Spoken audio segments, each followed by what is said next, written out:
avec Blaise Matuidi. Effectivement, Blaise Matuidi qui nous rejoint quelques secondes après le match. Blaise, bravo déjà, mais que c'est dur de vous suivre, mais que c'est bon à la fin quand même. Oui, non, mais il n'y a pas de match facile. On a vu voilà, tous les matchs de cet Euro, c'est pas évident et il y a des équipes qui sont bien regroupées. Voilà, c'est difficile de gagner un match et ce soir on l'a encore vu, mais voilà, on a joué avec le cœur encore une fois et on a eu l'état d'esprit. C'est vrai que la première mi-temps c'était compliqué et je pense qu'il a fallu se dire les choses à la mi-temps et en deuxième mi-temps je pense qu'on est allé encore plus de l'avant, on s'est procuré des occasions et on a été récompensé et ce soir on est très heureux parce qu'on a la qualif après ces deux matchs voilà, remportés. C'est ça qu'il faut retenir, l'essentiel est là, la qualification. Si on prend un tout petit peu de recul, qu'est-ce qui n'a pas été? Comment se fait-il que vous ayez été en difficulté pour gagner ce match? Non, comme j'ai dit, il n'y a pas de match facile. Il y a un adversaire aussi en face. On l'a vu aussi contre la Suisse, ils les ont mis en difficulté, même à 10. C'est vrai que la première mi-temps, on a essayé de poser le jeu, de jouer, mais c'est une équipe qui était vraiment très bien regroupée. Et après, comme je l'ai dit, il a fallu à la mi-temps qu'on change des choses.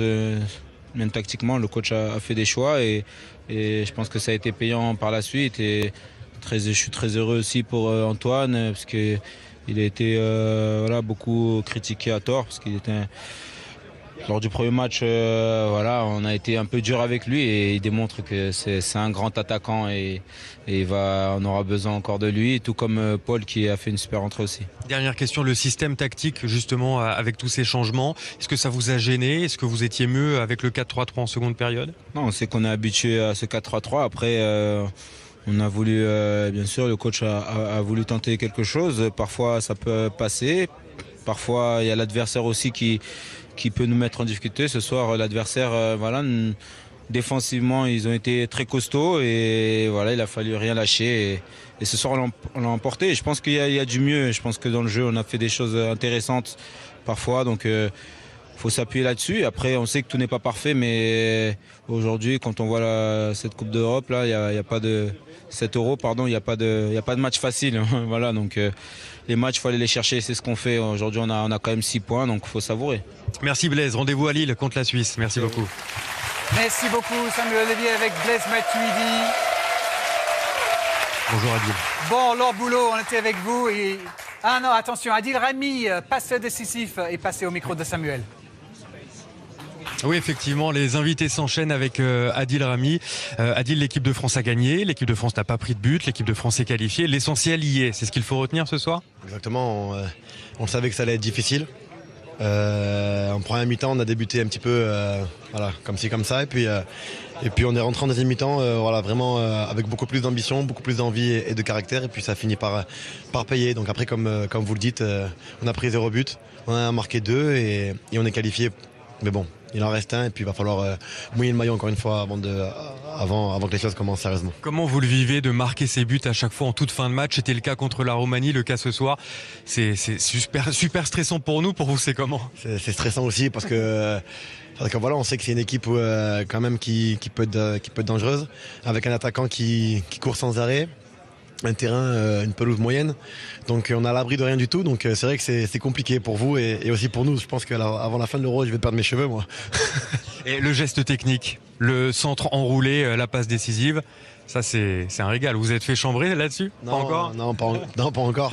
Chambrer, quand même, je suis joueur professionnel, donc ça m'arrive de faire des choses comme ça. Mais on vous voit moins dans cette situation-là que quand vous défendez, ce qui est normal. Non, bien sûr. Moi, l'objectif, il a été fait, c'est qu'on a pris 0 but. Et après, si je peux emmener un bonus supplémentaire côté offensif, ben voilà, pourquoi pas. C'est un beau bonus. Merci Adil. Merci beaucoup. Merci Adil Rami, qui a donné un petit taquet à Samuel Olivier. Laure Boulot, ce sera bientôt à vous. C'est quand? Mais Antoine Griezmann vient d'arriver, le buteur de l'équipe de France. Allez Samuel, on est avec vous. Effectivement, avec Antoine Griezmann, Antoine buteur, et cette victoire qui fait du bien à l'équipe de France, dans la difficulté malgré tout, mais vous êtes qualifié. Oui, on sait que chaque match sera difficile, donc voilà, fallait batailler jusqu'à la fin et mettre ce premier but. Et voilà, on est très heureux d'être qualifié. Maintenant, assurer la première place à Lille. Vous étiez sur le banc pour commencer ce match. Ça doit pas être évident à vivre pour un joueur de votre calibre. Oui, mais après, on est 23 et le coach doit gérer un groupe. Donc voilà, il m'avait dit juste avant la causerie à l'hôtel. Donc voilà, être prêt et tout donner quand j'entre. Et ce but, est-ce que c'est une forme de revanche par rapport aux critiques du match face à la Roumanie? Non, c'est juste une revanche sur le match que j'avais fait. Donc voilà, rien d'extraordinaire. Et voilà, continuer à être près de la surface parce que c'est là où je me sens le mieux. Alors, si les choses sont positives ce soir pour l'équipe de France, il y a tout de même cette difficulté devant à marquer avant la 90e minute. Comment on se l'explique ça? Les Bleus étaient flamboyants au mois de mars et là devant c'est plus compliqué. Parce qu'ils nous attendent, ils défendent bien, donc voilà, ça va être difficile, mais tant que derrière on assure comme ça en défense, devant on fera le boulot. Merci Antoine, bravo et rendez-vous à Lille, merci. Antoine Griezmann qui fait la transition pour moi.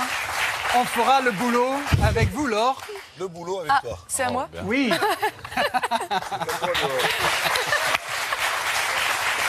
Bon, Laure, à entendre les joueurs après les matchs, il n'y a plus de petites équipes, c'est difficile, le plus important c'est la victoire. Comment vous avez vécu Le plus ce match de important, l'équipe c'est de les 3 France? points. Du coup, plutôt pour la défense, moi je trouve qu'on est quand même de mieux en mieux. Il faut retenir qu'on n'a pas pris de but. J'ai trouvé quand même qu'on défendait un petit peu trop en reculant, manquait d'agressivité, mais il faut aussi saluer effectivement le match de l'Albanie où j'entends beaucoup de retours.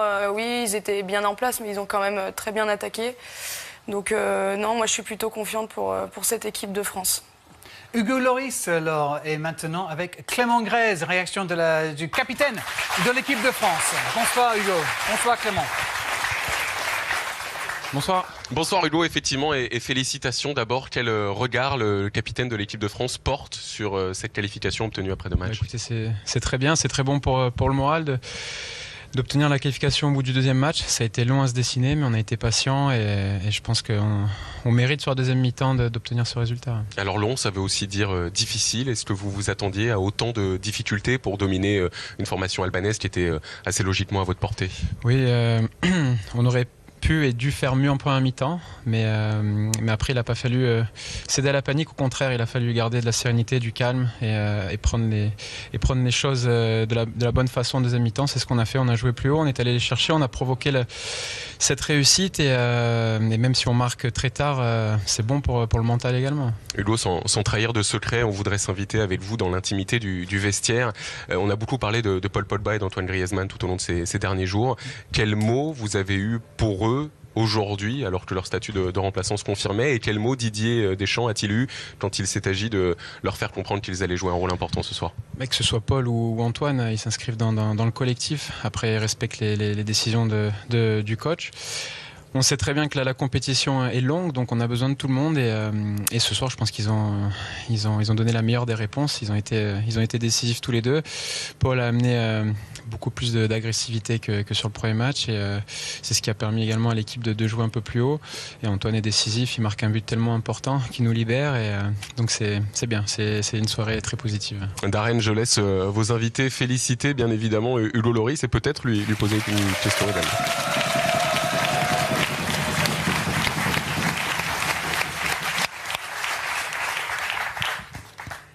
Une question pour Hugo Lloris, effectivement. On a Michel Simès, notre médecin, qui a quelque chose à lui dire.